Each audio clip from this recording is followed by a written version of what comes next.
This video will be a character overview and analysis of 3rd Prince Zhang Lei, Hui Gu Rou. Initially, I'll provide an outline of the prince, going into his character and personality. I'll follow this up with an analysis of his guardian spirit beast, GSB for short. Afterwards, a very brief summary of where he is currently in the story will follow. Expanding on that, I'll go into how likely he is to win the succession war. And finally, I'll finish up by giving my opinion on how good of a king he'd make were he to win. Let's get into it. 3rd Prince Zhang Lei is the 3rd offspring of King Nasubi, and the 1st and only child of 3rd Queen Tang Zhao-Li. As the 3rd child of the king and the only child of the 3rd Queen, Zhang Lei enjoys a moderate amount of princely privilege. The reason I say moderate, despite him being the 3rd out of 14 princes, is because, as I mentioned in the video covering 1st Prince Benjamin, princely privilege is a mix between a prince's birth order and their mother's marriage order. Therefore, despite Zhang Lei being the 3rd eldest prince and thus outranking 11 of his younger siblings, his mother, 3rd Queen Tang Zhao-Li,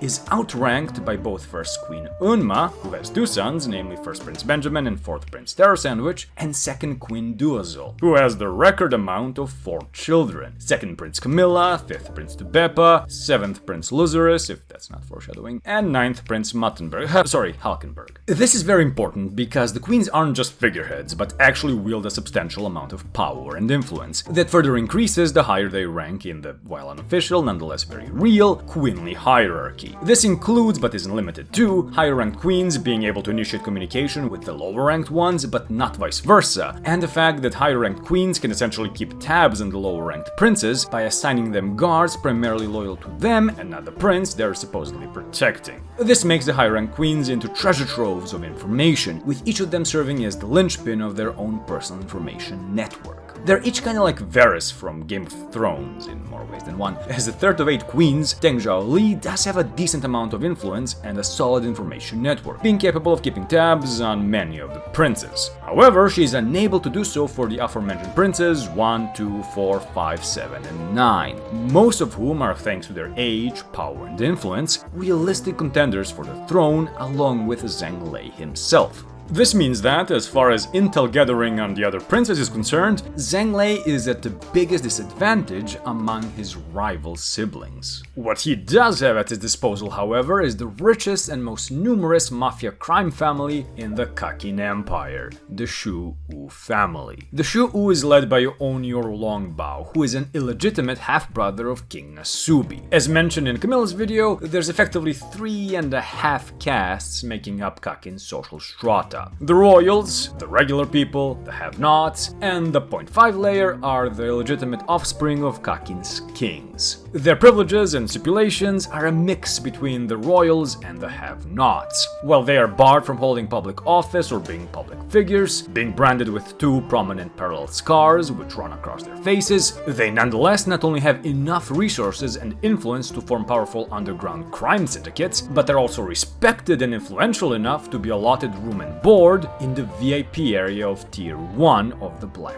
Whale, along with the king, queens, and princes. It is this connection to the underground the prince can tap into which could serve to potentially offset the advantage held by princes whose mothers outrank his own. Though, as we'll get to it if this series continues, he is not the only one of his step-siblings to sponsor a mob crime family. Now, let's talk about the man himself for a bit. Shimano, Queen Oito's last remaining servant and an excellent judge of character when the princes are concerned, describes Zhang Lei as tolerant enough to talk personally on the phone, but too proud to stay on hold. She further goes on to describe him as someone who would prefer to avoid bloodshed, but would not hesitate should it come to it, believing him to be both cruel and kind in that way. This motif of duality or balance is an important aspect of Zhang Lei's character, but we'll get to that a bit later. Something else that I believe is an important aspect of Zhang Lei's personality is his relative modesty and, frankly speaking, mental stability.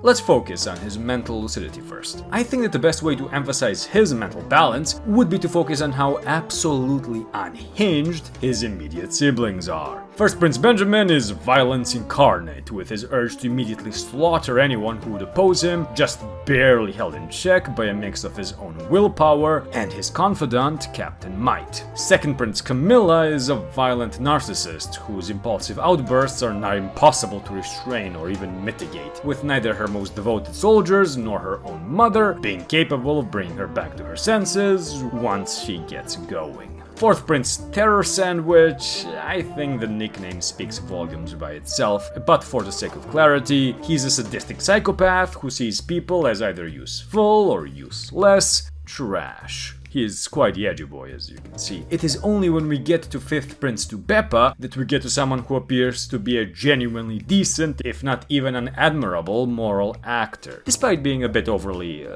codependent. However, despite these two being the least unhinged among the 5 eldest princes, Tubeppa judges her elder brother as indulgent, viewing him with equal scorn as she does Benjamin and Camilla. I believe this indulgence probably refers to his ties with Kakin's mafia, which I will talk more about in a bit. To speak to his relative humility, Zhang Lei is someone who has no qualms speaking to commoners, as mentioned by Shimano, and will even go out of his way to engage them, being the only prince to personally invite Melody to his suite following her enchanting performance at the second banquet, and subsequent incarceration by the Justice Bureau. The gravitas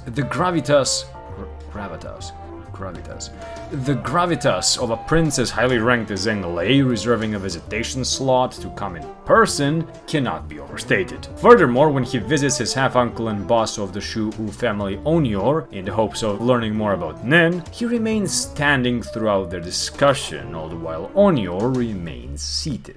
Not only that, but Onyor continues to munch on his food while speaking to Zhang Lei. The third prince is at no point offered a seat, meal, drink, or shown any other kind of prince-appropriate hospitality. I mean, just imagine were it Benjamin, Camilla, or Terror Sandwich, and not Zhang Lei, that Onyor was in the presence of and behaving like this. Benjamin would have personally helped ease the worries of his doctors and assisted him with his obesity problem right then and there, making the Shu boss lose dozens of kilos in seconds via his new workout program, which may or may not involve peeling Onyor like an onion. Camilla would have had one of her have-nots curse him to death, or try to daddy about him, and Terror Sandwich would have shot him in the kneecap, and once Onyor's kneeling on the floor, inform him that's the proper etiquette when a lowlife such as Onyor finds himself in the presence of true Kakin royalty. Back to the main topic. In reference to his question regarding Nen, Onyor does tell Zhang Lei that some of his subordinates can use weird powers, and that he'll look into it as well as try to find info on how his half-brother and Zhang Lei's father, King Nasubi, exactly won his own battle for succession, further advising him to be patient and wait, as he is at the very least aware that that's what Nasubi did. While it does show modesty and a willingness to see others as equals, it does raise the question of how in charge Zhang Lei actually is. Is he genuinely respected by Onyor, or does he simply see the third prince as a cash cow he needs to expend minimal effort on to appease? This is very important, as Zhang Lei prides himself on his ability to use both the light and dark sides of society to achieve his goals, which is exactly what Tubeppa most likely has an issue with. However, should it turn out that he is actually overestimating his ability to control the dark side of society, the third prince could find himself in a rather precarious situation pretty quickly. While it is indeed true that Zhang becoming king would see Onyor and the Shu family prosper, I don't see Zhang Lei's grip on him being firm enough for Onyor not to consider supporting or at least forming a truce with another felony-friendly prince. Finally, we do get a brief insight into how the man views himself. While reflecting on the potential ability of his guardian spirit beast, which I'll go into next, the third prince laments the fact that he is overly focused on what he'll do after he becomes king, instead of focusing on how to go about actually becoming one. While all the princes are inculcated by their mothers to unwaveringly believe they'll one day be king, it would seem that Zhang Lei's brain has been quite thoroughly washed in this regard, with him, until relatively recently, being unable to truly entertain the idea that he might lose. The true weight and danger of the whole succession war has begun to dawn on him though, most likely prompted by the mounting deaths of his younger step-siblings.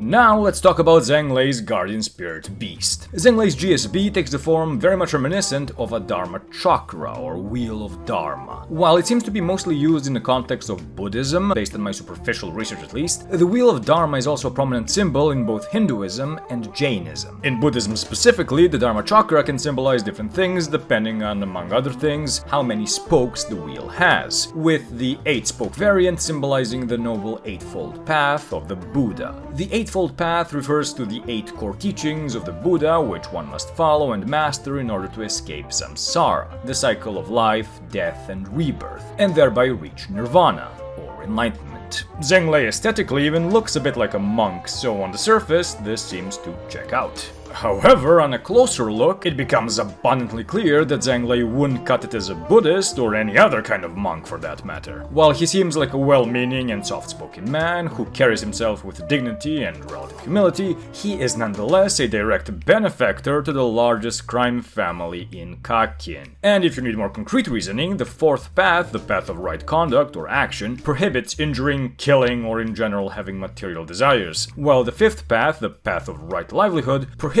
trading in weapons, living beings, meat, liquor, or poisons. Considering that violence, extortion, and human trafficking is the lifeblood of the Shu family, yeah, that's a definite no-go. Therefore, I think the appearance of his GSB is supposed to represent 2 things. The first is his willingness to go against what he deems moral good, in order to attain his goal of kingship. Bear in mind that the Buddha was a prince who gave up his titles and riches in order to pursue the path of enlightenment, while Zhang is practically the very opposite. As such, his GSB's appearance could very well be a nod to the cognitive dissonance, which is yet another duality, inherent in Zhang's character. While he on some level recognizes the horrid evils his goals necessitate, he nonetheless chooses to gun for the throne by almost any means necessary.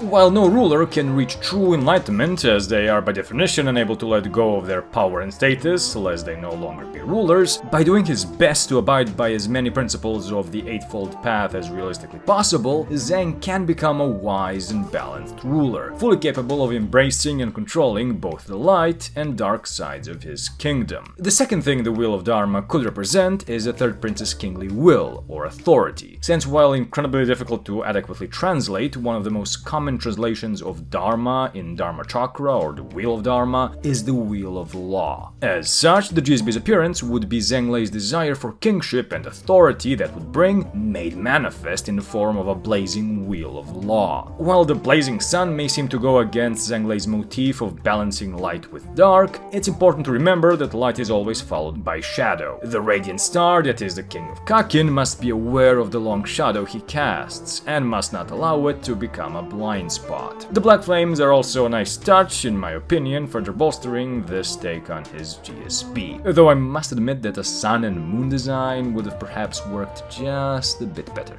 Now, let's discuss the GSB's ability. Let's first establish all the things we know about it. Zhang's GSB is a compound-type conjurer. What compound, or composite, depending on which translation you choose to go with, means in the context of Nen abilities, we can't really be sure of, since Zhang's GSB ability is the only one that's been classified in this way. In any case, the GSB is able to conjure coins at a rate of 1 per day, apparently in the mornings, with the owner of a coin being given different abilities upon fulfilling certain conditions. Additionally, we know that when they're initially conjured by appearing from the GSB's mouth or coin slot, they seem to always start off with a value of 1. However, the value of a coin seems to also increase with time, regardless of whether Zhang Lei is holding onto them or whether someone else is. We know this because Coven Toba, a member of Benjamin's personal guard tasked with protecting the Third Prince, isn't Benji just the best bro ever, picked up the first coin without Zhang Lei or anyone else being aware of it, and his coin increased from 1 to 10 at some point without him noticing.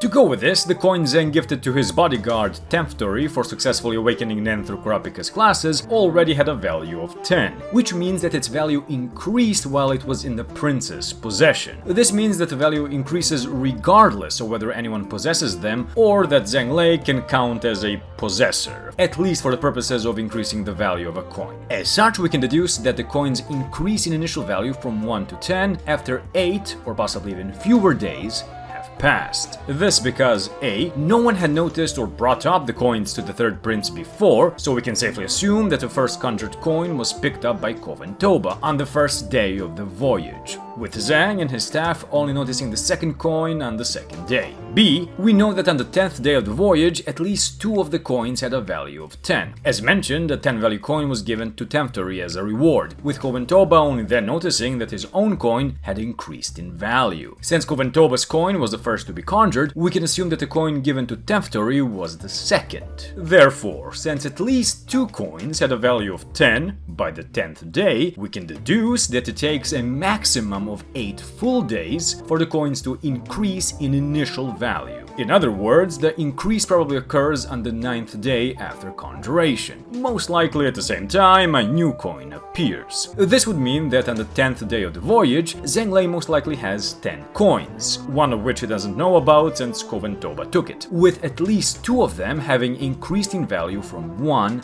to 10, i.e. the one taken by Koventoba and the one given to Temptory. With that established, allow me to argue why it indeed takes exactly 8 days for a coin's value to increase. When Zhang visits Melody on the 10th day of the voyage, he gifts her a 1 value coin. Now, while he may have done so to test out his ability, it's also possible that he was all out of 10 value coins and had to go for a 1 value instead, thus pointing to the initial increase requiring exactly 8 days to pass. This means that if the coin gifted to her was the third one conjured, it should turn into a 10 value one the following day. To go with this, the 8-spoke variant is the most popular among the Wheel of Law variants, and the 8 days needed for a coin to change in value would be a great way for the GSB's design to inform and connect to its ability. As far as the compound or composite nature of the ability is concerned, I don't think there's anything much more to it than what we've already been told. A compound conjurer simply means that the primary mechanic of the ability is the capacity to create catalysts which have the function of allocating supernatural abilities to people. Specifically with regards to Zhang Lei's GSB, this ability manifests in the form of the aforementioned conjured coins, which increase in value over time, with the increase in value most likely signaling that more powerful effects are available to the holder of the coin upon condition fulfillment. Compound can mean that something is made up or consists of several parts or elements, and since Zhang Lei sees the coins as rewards to dole out to his people, it makes sense either in his specific case or as an inherent mechanic of all compound type conjurers that he cannot actually manifest any of the abilities himself, with only those serving as catalysts for his ability being capable of doing so. This would essentially make each coin and each follower a cog in the machine that is his GSB's ability. While we have no idea how many conditions there are or what any of the abilities could be, I see 3 possible options how the ability manifestation could occur. 1. As soon as the conditions are fulfilled, the ability is triggered. For example, Temptory, who has completed the condition of being an intended recipient and holder of a 10 value coin, could be instantly healed were he to be gravely injured.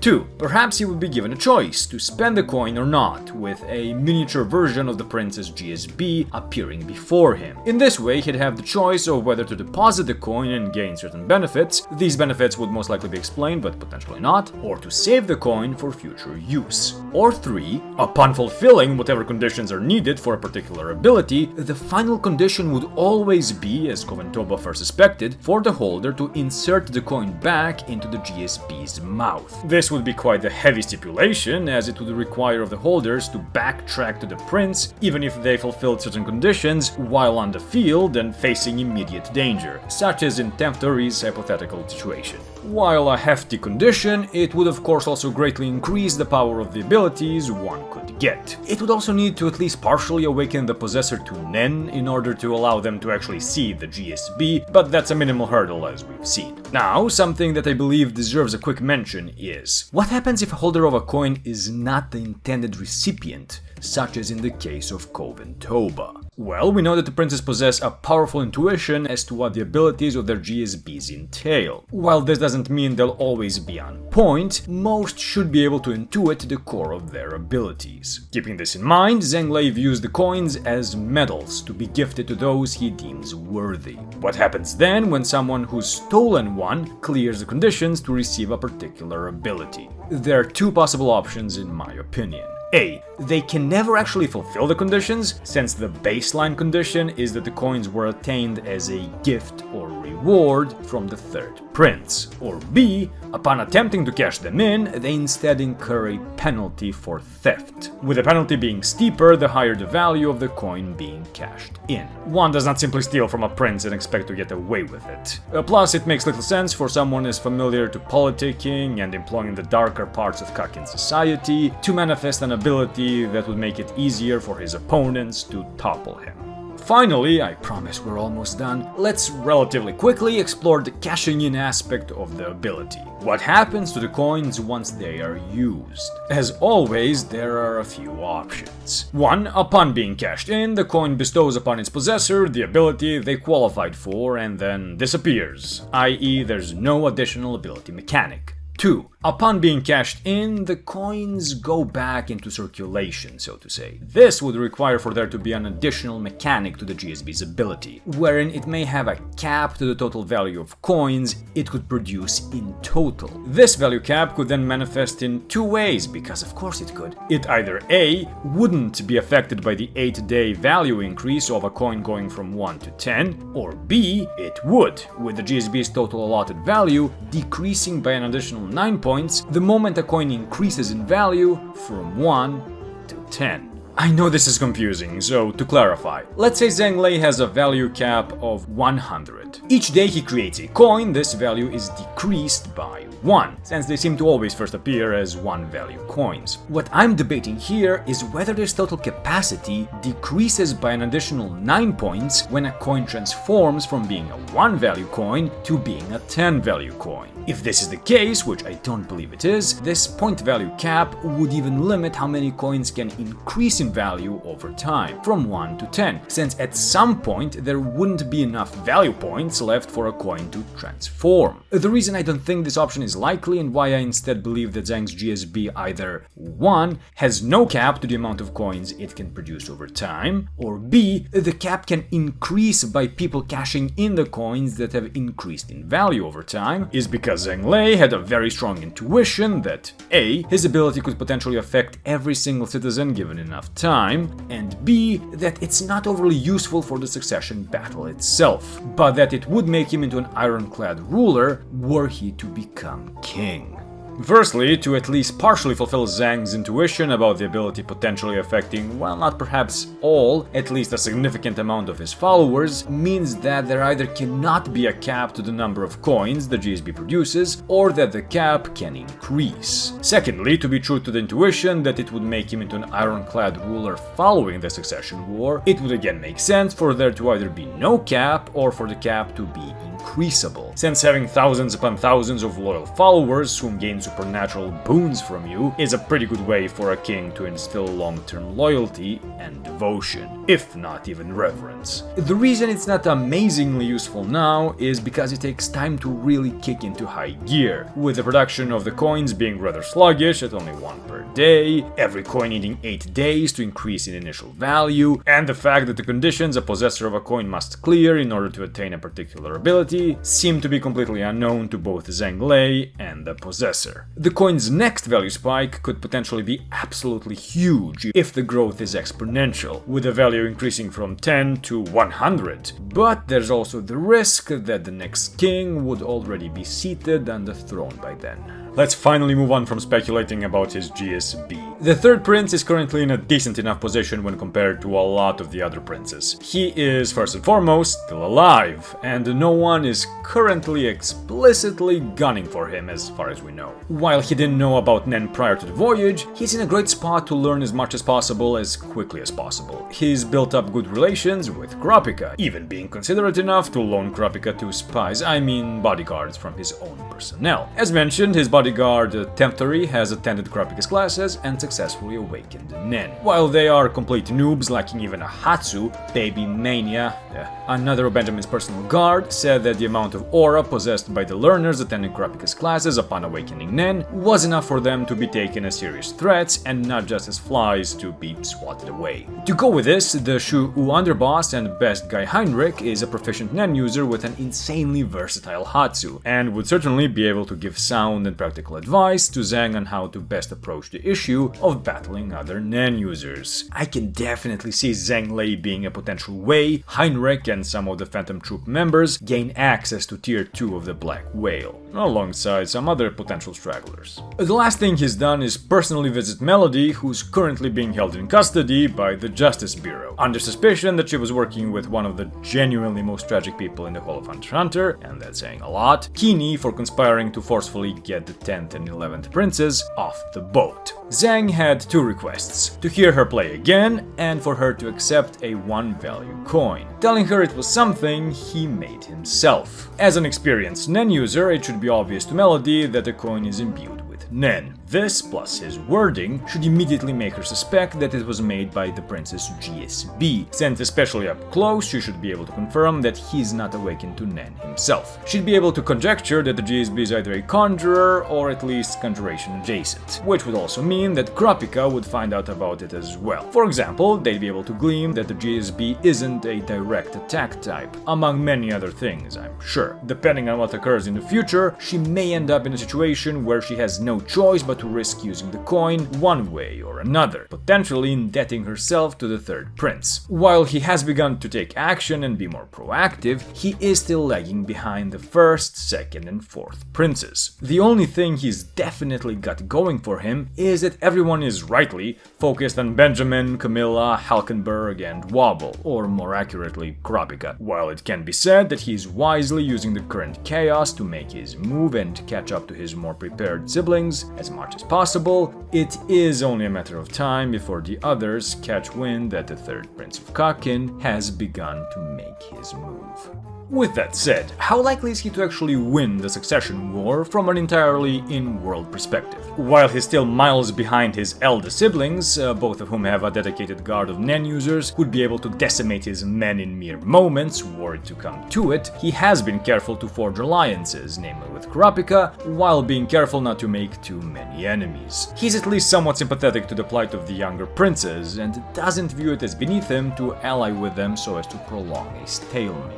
Due to the nature of his GSB's ability, he arguably needs time more than any other prince and has the most to benefit from a prolonged stalemate, aside from the literal infant. While the majority of the princes want as much time as possible to gather intel on the other princes, learn about their own GSBs, and have as many among their personnel learn Nen as possible, the aforementioned fact that Zhang's GSB needs time to become truly useful, plus the fact that it will take some time for Onir to contact him again with additional info on Nen, and maybe even on the juicy details as to the strategy King Nasubi employed to win the throne, all mean that with every day that passes without a clear winner emerging, Zhang is in a gradually better position. Without knowing it, Onir's advice for Zhang to wait and be patient was actually the absolute best advice he could have given him. To restate, the longer the succession battle gets drawn out, the more of a threat Zhang becomes to his step-siblings, especially if he comes to work with some real heavy hitters.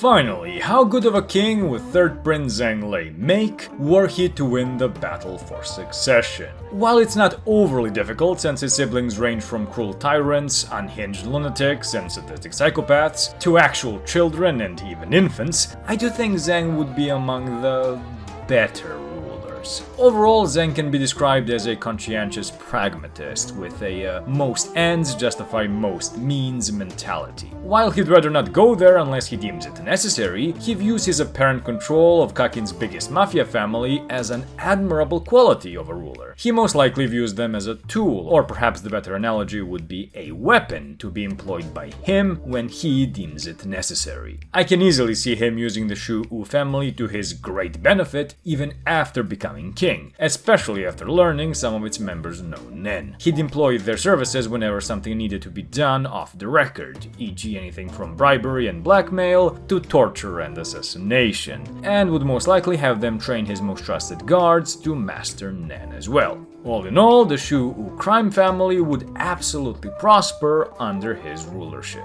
I really don't see him as quashing their activity or bringing them into the light, so to say, because A. Honir can never be a public figure or hold office due to his position as an illegitimate child of the previous king, and B, I don't think he'd actually want to do that. To circle back to his character motif of duality, he almost certainly sees the presence of Kakin's underworld as an inherent part of its, as well as any other, society. Light begets shadow after all, which in turn needs to be controlled rather than destroyed. I'm sure Zhang justifies this via rationales, such as that getting rid of a crime syndicate's leadership doesn't make them go away, but merely creates a power vacuum for others to fill. This actually very much rings true in the world of Hunter x Hunter, since it's thanks to the 10 mafia dons getting needle-brained all the way back in the York New Arc that Kakin's own mafia could prosper as much as it has. Now, since I heavily doubt Kakin has anything close to freedom of speech or freedom of the press, I'm sure there would be quite a few international news stories pointing out the king's potential involvement whenever a policy was enacted or a political opponent perished under mysterious or otherwise suspicious circumstances. However, his GSB's ability would see to it that those under his payroll remain loyal in spite of any backlash, indeed making him into an ironclad ruler, practically impossible to depose. Overall, I think he'd be a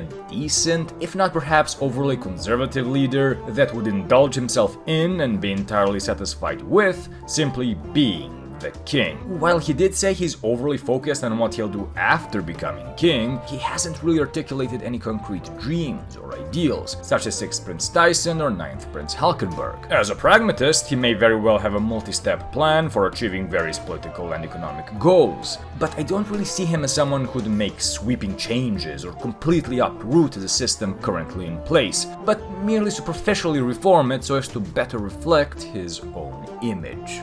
Judging by what we've been able to see of him as of chapter 400, he strikes me more as someone who wishes to attain the crown almost entirely for its own sake.